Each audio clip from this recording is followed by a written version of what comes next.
স্ত্রীর অনুমতি ছাড়া তিনটি কাজ করলে ওই স্বামী জাহান্নামে চলে যাবে, will go to hell fire, সে জাহান্নামে চলে যাবে। আমরা অনেকেই স্বামীর হক সম্পর্কে আলোচনা করি, আমরা অনেকেই স্বামীর কি কি দায়িত্ব আছে, স্ত্রীর কি কি দায়িত্ব পালন করতে হবে, এগুলো আমরা আলোচনা করি। কিন্তু স্ত্রীর কিছু হক রয়েছে, এগুলো যদি কোনো স্বামী না দেয় তাহলে অবশ্যই আল্লাহর কাঠগড়ায় তাকে জবাবদিহি করতে হবে। সে স্ত্রীর হক যদি আদায় না করে তাহলে সে জান্নাতে যেতে পারবে না। কেননা একজন স্বামীর দায়িত্ব রয়েছে এবং স্ত্রীরও কিছু হক রয়েছে, এগুলো যদি স্বামী পালন না করে তাহলে তাকে জাহান্নামে যেতে হবে।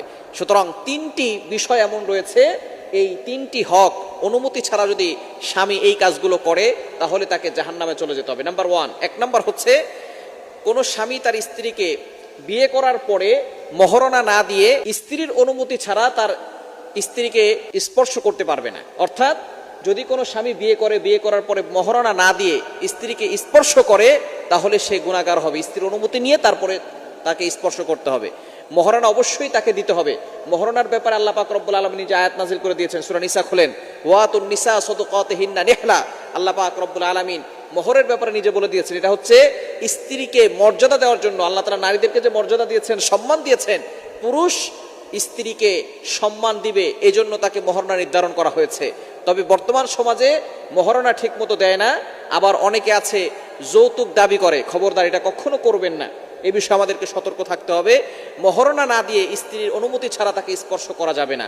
দ্বিতীয় নাম্বার হচ্ছে স্ত্রীর নামে অনেক সম্পদ থাকে, স্ত্রীর সম্পদ স্বামী যদি অনুমতি ছাড়া খরচ করে তাহলে সে গুনাহগার হবে। স্ত্রীর অনুমতি ছাড়া স্বামী স্ত্রীর সম্পদ খরচ করতে পারবে না, যদি খরচ করে তাহলে সে জাহান্নামে চলে যাবে। এবং তিন নাম্বার হচ্ছে সবচেয়ে গুরুত্বপূর্ণ, সেটা হচ্ছে স্ত্রীর অনুমতি ছাড়া 4 মাসের বেশি স্ত্রীর কাছ থেকে দূরে থাকতে পারবে না।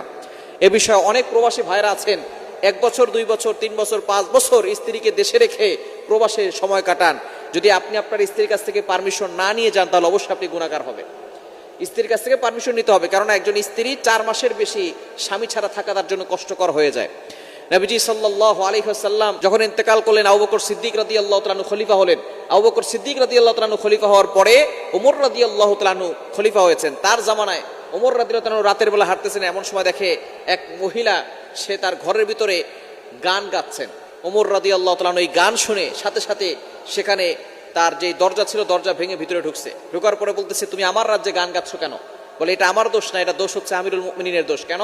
কারণ সে আমার স্বামীকে জিহাদের ময়দানে পাঠিয়ে দিয়েছে, আর আমি এখানে তার দুঃখে কষ্টে আমি এখানে গান গাচ্ছি। ওমর রাদিয়াল্লাহু তাআলা সাথে সাথে দৌড়ে তার মেয়ের হাফসা রাদিয়াল্লাহু তাআলার কাছে এসেছেন। হাফসা রাদিয়াল্লাহু তাআলা নবীজি সাল্লাল্লাহু আলাইহি ওয়াসাল্লামের স্ত্রী ছিল। হাফসা রাদিয়াল্লাহু তাআলার কাছে জিজ্ঞেস করেছেন